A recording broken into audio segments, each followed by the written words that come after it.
So what are you paying attention to? Final preseason game rather against the Rams. What are you paying attention to? I think for me, I'm looking at running back because we know what's going on with the top three. Quinshon Judkins, even though he hasn't signed his rookie contract. Then you look at Jerome Ford, Dylan Sampson. I'm kind of looking at that fourth running back, Pierre Strong and Amani Marshall. I've really liked what I've seen out of Marshall in the preseason, particularly in the game against Carolina. I thought he looked really good in that game. Pierre Strong, that fumble in the Eagles game wasn't his fault. I believe that was him and Dylan Gabriel that had a botched exchange. But you know, I do think it's gonna be an interesting battle to see who kind of gets that fourth running back opportunity behind those top three guys. Obviously, if the Browns are gonna want to run the football the way we expect them to, depth at that position is gonna be important. Obviously, you assume with Judkins, Ford, and Sampson, you have three guys who can be at the very least solid contributors. We know what Ford is. We have got to see. We've gotten very small glimpses of Dylan Sampson. Obviously, Quinshon Judkins, still not, like I said, still not signed.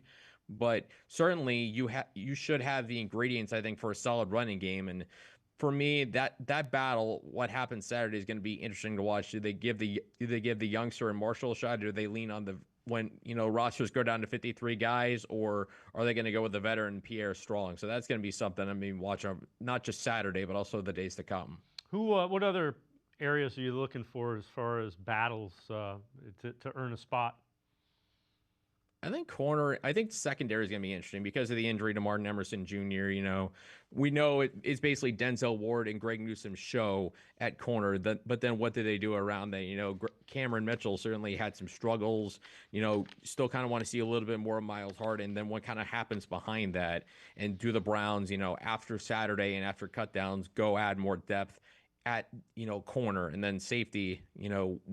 We've obviously some interesting veterans there: Ronnie Hickman, Rayshon Jenkins, Damontae Kazee, Nick Needham. Certainly depth there, but how it all sorts out, heading into week one against Cincinnati. Saturday, we'll see how many of those guys play and how many of those pieces kind of start to fall into place at that point. But because with the Martin Emerson Jr. injury, I think, it's a cascading effect that I think could certainly have an impact on the secondary. And we'll see, what it all looks like Saturday and even after Saturday on roster cutdown day.